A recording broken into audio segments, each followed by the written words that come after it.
I am Ferdinand Marcos, and I am the President of the Republic of the Philippines.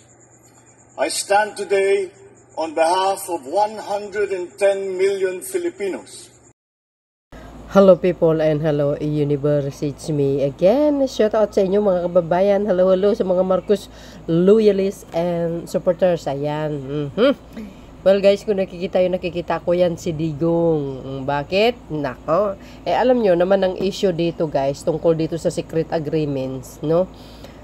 Dito sa Ayungin Shoal. Talagang nagkaroon po ng ng investigasyon dyan sa Kamara. So, dahil dito mga besa, yung mga sulons, napupuna nila si dating Pangulong Digong, bakit daw walang aksyon? Yung policy niya tungkol dito sa Ayungin Shoal. Para kompleto rekado mga kababayan, basahin po natin. Mga bes, sabi ng Pilipinas, agoy.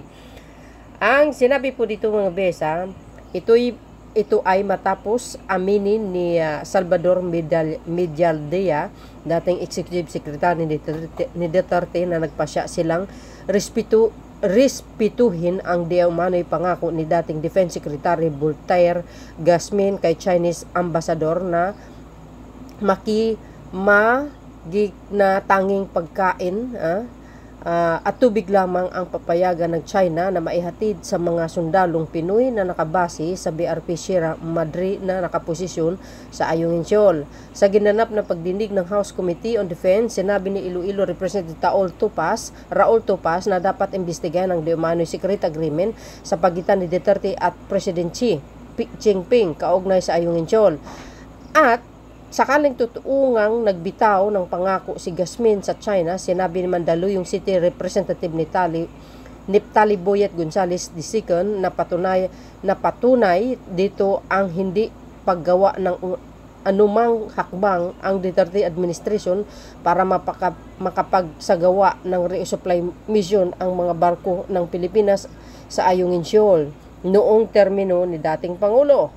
Ito ay kabila ang pagkapanalo ng Pilipinas sa kaso ng inihain nito laban sa China sa Permanent Court of Arbitration noong Hulyo 12, 2016 o 12 araw matapos maupo si Duterte sa Malacanang. Oh guys, napuna po ng ating mga ibang congressman yung hindi pagkakaroon ng aksyon ni Duterte regarding this issue sa Ayungin Shoal guys. So ayan Duterte binatiko sa walang galawan policy sa Ayungin Shoal. Paano ba naman babatikusin niya guys? Siyempre magkaibigan sila si di ba ni President Xi, di ba? Pinuri-puri niya pa. I love President Xi. Sabi niya ganoon. Alam niyo di ba, katatapos lang 12 days bago nakaupo na sa Malacanang. Ano bang nakalagay dito? 12 araw matapos 12 na araw pala 12 na araw matapos maupo si Duterte sa Malacanang 'di ba napanalo natin yan 2016. Ibig sabihin sa atin po yan, sakop ng economic zone natin. Pero ang tanong dito mga kababayan, bakit hinayaan ni dating Pangulong Duterte na ang China na makapag-operate dyan o na makapaglayag dyan sa Ayungin Shoal? Bakit pinabayaan niya, So, sana pinaglaban niya or lalo niyang paigtingin pa na dapat ay protektahan niya ang Ayungin Shoal sa kabila ng dito pag-aangkin ng bansang Chekwa dyan, di ba guys? So, dahil dito, nakakadismaya at nakakalungkot din, na ini-expect mo din, Pangulo ng bansa, na umaasa ang mamamayang Pilipino na ipagtatanggol niya, na kailangan niyang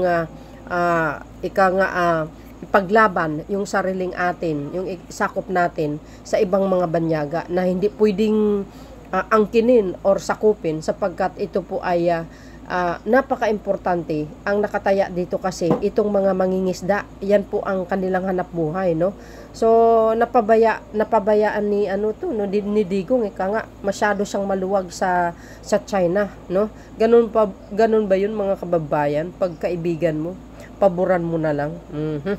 'Di ba? Parang ewan ko ba. So yung dating niya, 'di ba? Dating pagka malakas, no, ang radar ng pagkatao niya sa mamayang Pilipino, ngayon wala na, no, parang nasira ang kredibilidad ng pagka-ex-presidente niya dahil dito sa mga anomalya na nangyari yung sa kanyang administrasyon, tulad na lang kaso ng Parmali, di ba? Overprice, parang ganun. And tapos yung dito sa war on drugs, matindi dito mga kababayan, buhay ang nakataya sa mga inosenteng nadadamay. Di ba? At ito pang secret agreement na ito, nakataya dito yung kabuhayan ng mga mangingisda. Saan ka makakita ng klaseng ganitong tao, di ba? Hindi niya man lang kayang ipinagtanggol o ipaglaban, sabihin na hindi pwede kayo maglayag dyan kasi sakop namin yan. 'Di ba? Walang kaibigan pagdating sa soberenya dapat, no? Tulad ng ginawa ni Pangulong Marcos Jr. Pinanawagan niya sa bansang China na kailangan magiging kapayapaan ang gusto niya pagkakaisa, 'di ba? Wag harasin ang mga PCG natin. International po 'yun. Pinaparating niya sa buong mundo na ang Ayong Insyol ay sa atin, pag-aari ng Pilipinas. Ika nga, may karapatan tayo. Sakop natin 'yan. Kung makikita nyo naman kasi doon sa mapa ba ay kitang-kita naman sa Pilipinas talaga ang area na 'yan. So dito mga kababayan, nakakalungkot lang, no. So ang daming problema ni Digong. Si PBBM ang tagalutas mga kababayan. Tulad na 'yan, pinalubo niya yung utang ng Pilipinas. 'Di ba? Kung ganun kalaki ang utang ng Pilipinas, ang laki guys, nagugulat ang mga tao, no. Biro mo yung mga projects niya 119 ang projects niya 12 lang ang natapos. Ang 7 doon si BBM ang nagtapos. Naku, naloka ako. So ang pinakamasaklap dito guys, ito nga natitrigger sila dahil dito sa issue na paglabas ng arrest warrant laban sa kanya tungkol dito sa sa ICC, sa war on drugs nito. Nako, talaga naman ito si Digong. So dahil diyan mga kababayan, no, sa mga nangyayari sa mga nabubunyag yung mga anomalya ng kanyang administrasyon ay talaga namang binabanatan nila si Pangulong Marcos Jr. Hindi ko mawari kung ano bang kasalanan ni Pangulo sa kanya. Di ba? Banat siya ng banat kung ano yung pinagsasabi. Oy, nako, ewan ko. Tapos itong mga DDS tinatawag pang bangag, hindi nila iniisip mas ang totoong bangag si Digong kasi siya naman nagsasabi na nagmamariwana siya 'di ba mga kababayan. So dahil dito mga trespassers sa South China Sea, dapat po ba o hindi dapat tumuloy sa pangingisda yung ating mga mangingisda sa West Philippine Sea? At meron po bang panawagan, for example, from House leaders to increase, for example, yung mga Coast Guard personnel doon sa area para maprotektahan in case magkaroon po ng buhan sa lugar? Thank you. You were asking kung pwede tayong tumawid, di ba? Pwede tayong tumawid. Kasi, 124 nautical miles from this shore, papunta doon sa Masinloc natin. And according sa ating exclusive economic zone, 200 tayo. Kasi ang sinasabi ng China, yung sa 9-meter dash line nila, lampas sila sa Masinloc. Contention nila yun Kaso tayo, nagkaroon tayo ng decision sa arbitrary tribunal. So, we have to claim doon sa decision at magbase tayo doon. Ang problema, wala kasing implementation power yung decision. So, we, the Filipinos, have to implement yung decision ng arbitration tribunal. At kung paano natin siyang i-implement, palakasin natin ang loob ng ating mga fishermen. And that's the reason why kanina sinasabi natin, magsama-sama tayo because in numbers we have strength. And rest assured that the government is always here. At alam natin na syempre, kaya nga ginagamit ng China yung bomba lang ng tubig Kasi ayaw din naman nila magkaroon ng armed confrontation. In accordance sa Code of Conduct, that they are also signatory noong 1992, hindi pa pwede yung armed conflict. Status ko tayo doon. Demilitarization ang ginawa natin sa area. And that's the reason why they don't want to violate that code of conduct as well. Kaya Yung pagbobomba nila ng tubig, that's the reason why kanina sabi ko nga, sana malaki na rin yung mga barko natin para nakakabalik tayo, tubig sa tubig, hindi bombahin din natin sila ng tubig. Pero I believe that the Chinese government and even those in the Coast Guard, they will never ship into using armed doon sa area. Suportado natin ang posisyon ng Philippine Coast Guard na walang epekto ang bagong regulasyon ng China sa ating karapatan na maglayag at mangingisda sa katubigan natin, ang West Philippine Sea, at walang dayuhang kapangyarihan ang dapat manakot o maglimita sa ating mga mangingisda na pumunta sa tradisyonal na pinangingisdaan. Suportado natin ang call ng ating presidente na si Presidente Bongbong Marcos na huwag gumamit ng dahas, lalong-lalo na kung paano resolbahin ang problema sa West Philippine Sea. Kaya nga sinabi ng ating presidente na pag winater cannon tayo ay hindi natin tutularan ang kanilang ginagamit na pag-water cannon. Kaya lang, katulad nga ng sinabi natin dati na dapat huliin ng China rin yung kanilang mga sarili. Dahil sa June 15, ang teritoryo ng Pilipinas, ang economic zone na ito, ay atin. So, ang lumalabag sa teritoryo na ito, ang China mismo. So, katulad nga ng sinabi namin noong nakaraang press conference, na wala dapat ibang huliin ng China kundi ang sa kanilang mga sarili dahil sila mismo ang lumalabag sa soberenya at ang teritoryo ng Pilipinas. So, ayaw nating palalain ang nangyayari sa West Philippine Sea, kaya humahanap pa rin ang ating pamahalaan ng diplomatikong solusyon para hindi na lumala ang konfrontasyon na ito, lalong-lalo na ang problema sa West Philippine Sea. Thank you. Let us recognize Rogie Pangilinan from K5 News FM Philippines and Roel Tarayao from K5. Good afternoon. Deputy Speaker Gonzales, and of course, Kong Hun. May I ask the status of the investigation you are doing with regards to the gentleman's agreement? Sirs. Well, I will give the microphone to Chairman Buboy. Yes, with respect po sa alleged gentleman's agreement, parte po ito ng ongoing congressional investigation. Kanina po na-mention ka na nung Monday and Tuesday nagkaroon na ng hearing, and ito po ay kasama rin parte itong public consultation dahil una po nag-invite muna kami ng mga key officials on the security sector of the previous administration.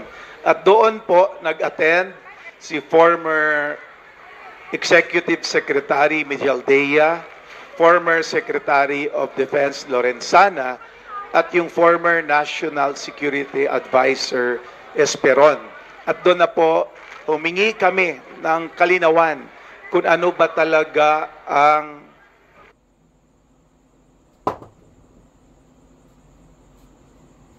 ng isang agreement na kung saan inamin po sa komite na aming sa investigasyon ng komite na meron po naging kasunduan ang dating Secretary Voltaire Gasmin at ang ang ambassador ng China na kung saan lilimitahan po yung paglilimitahan po yung pagdi-deliver sa BRP Sierra Madre na kung saan supply lamang ng pagkain at tubig dito sa dito sa BRP Sierra Madre. At ngayon nga po nung nanalo po tayo sa UNCLOS noong 2016, at wala pong nagbago doon sa nasabing instructions nakasunduan. Isa po sa mga tinitignan natin sa committee na to siyempre kung bakit walang nagbago, sapagkat anong panahon nga po niyon na nanalo na tayo sa UNCLOS, dapat mas iginiit pa natin yung ating karapatan, lalong-lalo na sa West Philippine Sea.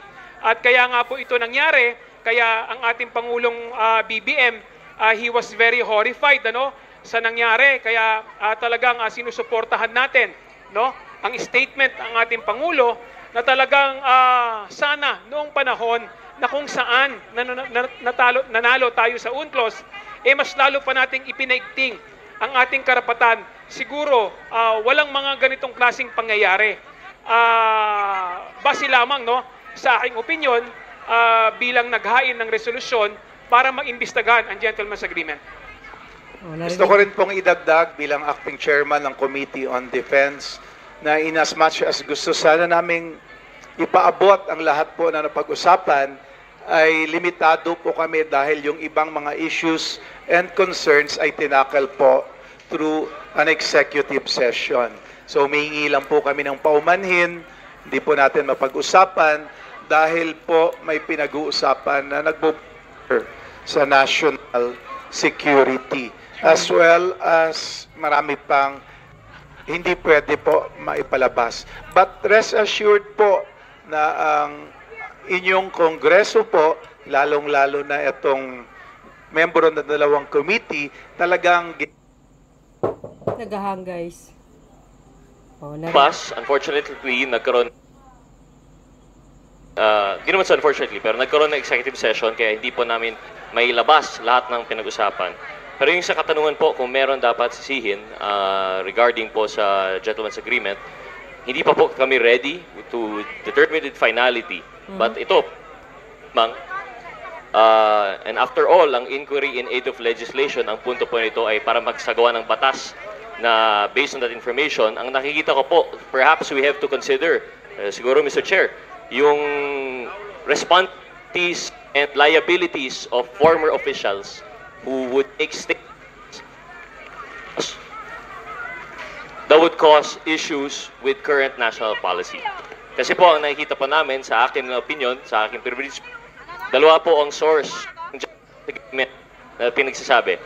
Statement po ng Embassy ng China and statement po ng former spokesperson. And they seem to support each other. Pero ngayon po, ang nakikita po natin sa ating investigation ay wala naman daw pong Gentleman's Agreement. So ano po ang sinasabi ng dating spokesperson?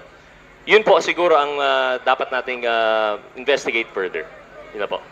Si Attorney Poke, siya ang nagsiwalat nun na mayroong kasunduan, secret agreement. Ako, ang tingin ko, ang pananaw ko, kasi ang tanong mo kung may mali doon sa nakaraang mga desisyon nung nakaraan, Ako tingin ko, dapat yung status quo hindi pinairal Kasi that crippled our rights, especially doon sa areang yon na nanalo tayo. Especially sa pagdi-deliver ng mga supplies, di ba?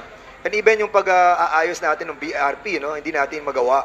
And that's the reason why nagsasuffer tayo sa consequences ng problem natin ngayon because we let them do their thing while us, we remain in the status quo. Correct. And that's a problem. Siguro, during that time, nag-implement tayo ng policy na status quo, we followed. But the other side did not. That's a problem. And ang aking pananaw, siguro dapat itinuloy natin yung ginagawa natin Huwag tayong matakot. Tayo mga Pilipino, yan na lang natin tira Di ba? Sabi ng mga Batanggenyo Di ba? Mawala na lahat. Huwag lang yung tapang, di ba? Saka yung pagiging tapang at yabang. Lang tayo mga Pilipino Yan na lang naman ang pwede natin gawin sa ngayon Dahil kung tatapat tayo military sa kanila, wala talaga tayong magagawa. Pero kung pati sa pananaw natin sa kanila, napakikita natin na tayo mahina, lalo tayo mabubuli. Pakita natin na matapang tayo at mayabang tayo dahil yun na lamang ang natitira sa atin. Tama. Narinig nyo guys, yung sinabi ni Congressman. So malinaw doon guys I-analyze nyo yung sinabi niya. Ang reaction po doon sa impassioned plea ni Sir Noli, isa nating fisherman dito sa consultation na parang ayaw po nila ng ayuda, gusto nila tulong, gusto nila tulungan sila na makabalik doon sa pangingisda doon sa Baho de Masinloc. And to to pass and Kong Hun, hindi lang po China ang dito, ang Vietnam. Ano din po ang inyong reaction na Vietnam? Ganito Unang siguro tatanungin natin, mayroon ba tayong mga fishermen na nakakapasok sa Baho de Masinloc? Di ba, kaya pupunta ron para magbigay ng ayuda sa loob. Wala naman sa loob. So, ang nabigyan ng ayuda, yung namamalakaya sa labas. Kaya nga, nung kausap ko yung nag-organize niyan, sabi ko, paano? Hindi naman daw sila nakarating kasi yun namang mga fishermen is about 20 miles na malayo sa Baho de Masinloc. Kaya nga ang inaano natin ito ay ang dapat nating tingnan yung long-term effect sa mga fishermen natin na namamalakaya doon. At yun nga yung ginagawa natin ng paraan, yung long-term program natin. Na sabi naman ng Kongreso ay all out ang tulong nila. In addition to anong sinabi ni Governor, no?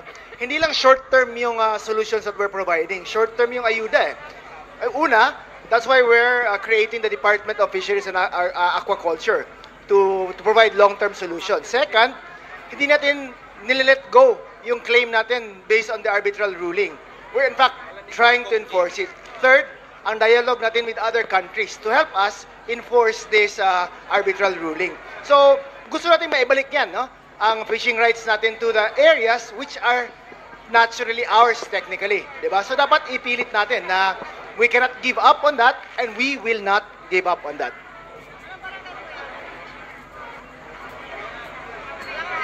Kaisa kami ni Kuya Noli, no?